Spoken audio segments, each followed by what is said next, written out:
originating the concern and sentiment expressed by various stakeholders in particular and public in general regarding the recent judgment of the Supreme Court that declare Section 2D1 and 59(4) of the Army Act unconstitutional.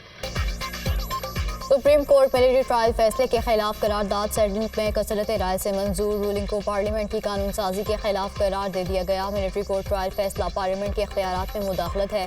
Bench का फैसला इत्तेफाक राय से नहीं। Military courts के खिलाफ फैसले से दहशतगर्दी को फरोग मिलेगा। 9 में वाक़े में मुलविस अफराद को मिलिट्री कोर्ट में ट्रायल किया जाए। करारदाद का मतन।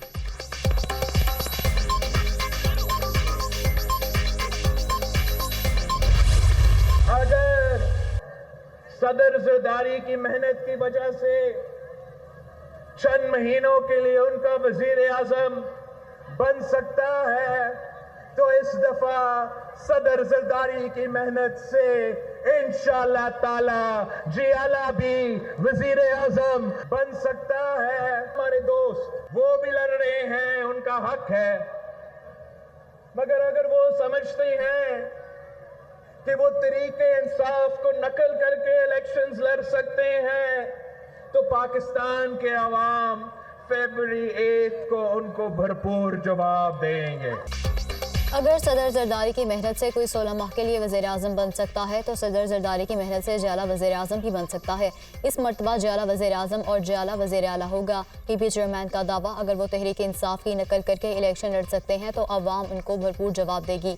8 फरवरी को अवाम बंद कमरों में रिजल्ट बनाने वालों को सरप्राइज देंगे। अवाम इस बार किसी साजिश को कबूल नहीं करेंगे। अवाम ने 5 साल सिलेक्टेड राज भुगता, अब सिलेक्टेड राज कबूल नहीं करेंगे।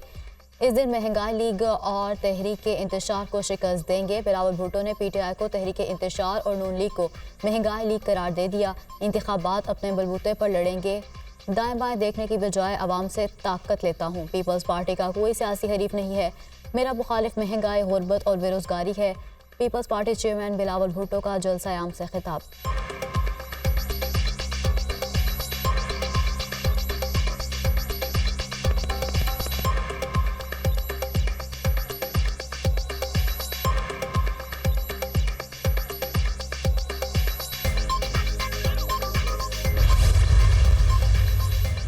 मुस्लिम लीग नून का सियासी मिशन बलोचिस्तान। नवाज शरीफ कल एक रोज़ा दौरे पर कोयटा जाएंगे। शहबाज शरीफ और मरीम नवाज भी नवाज शरीफ के हमरा होंगी।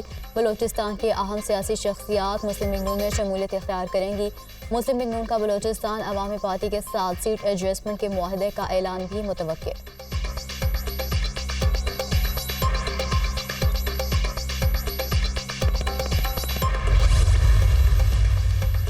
190 मिलियन पाउंड करप्शन केस में अहम पेशरफ। चेयरमैन पीटीआई की अहलिया बुशरा बीबी का नाम ECL में शामिल कर दिया गया। नाब की सिफारिश पर साबिक़ खातून अव्वल का नाम ECL में डाला गया। ज़राए का दावा, 190 मिलियन पाउंड करप्शन केस में बुशरा बीबी की नैब रावलपिंडी में पेशी।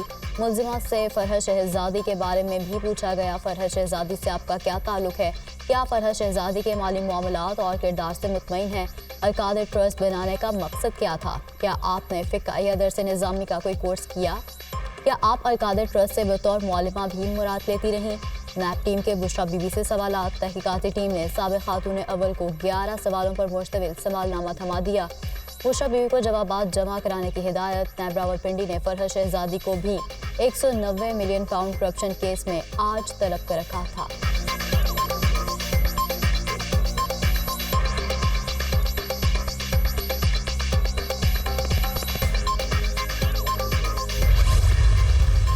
इस मुल्क से इस नासूर को ख़त्म करना है जो दहशतगर्दी का नासूर है। ये इकोनॉमी और इलेक्ट्रिसिटी लोड शेडिंग से भी बड़ा नासूर है। किसने कहा था कि आप हार्डन्ड क्रिमिनल्स जो कि पाकिस्तान की जेलों में बंद थे, जिन्होंने दर्जनों दहशतगर्दी के वाक़यात किए थे, उनको छुड़वाएं? क्यों? क्या ये कौम पूछेगी उन लोगों से? मुल्क में दहशतगर्दी के बढ़ते वाक़यात। सेनेटर इसहाक डार ने सवालात की बौछार कर दी। दहशतगर्दी की हालिया लहर में क्यों इजाफा हुआ? खतरनाक दहशतगर्दों को छोड़ना किसका फैसला था? जायजा लेना होगा। दहशतगर्दी में इजाफा किन वजूहात की बुनियाद पर हुआ? किसने कहा था काबुल में तालिबान हुकूमत को इंगेज करें? किसने कहा था दहशतगर्दी के दर्जनों वाक़यात में मुलविस लोगों से मुज़ाकरात करें? पिछले 20 साल के हक़ाइक़ सामने आने चाहिए। हालात यहाँ तक क्यों पहुँचे? चाहता हूँ हमें पता तो चले कहाँ गलतियाँ हुई। इसहाक डार का सेनेट में इजहार ख्याल।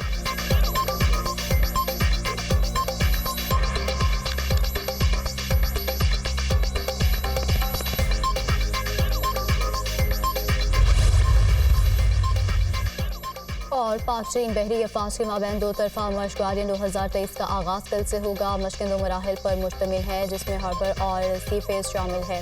मशक़ के दौरान दोनों ममालिक की अफवाज अपनी हर्बी सलाहियतों का मुजाहरा करेंगी, जिसमें मैरीटाइम सिक्योरिटी और सर्च एंड रेस्क्यू ऑपरेशंस शामिल हैं। आसिम सुहेल मलिक।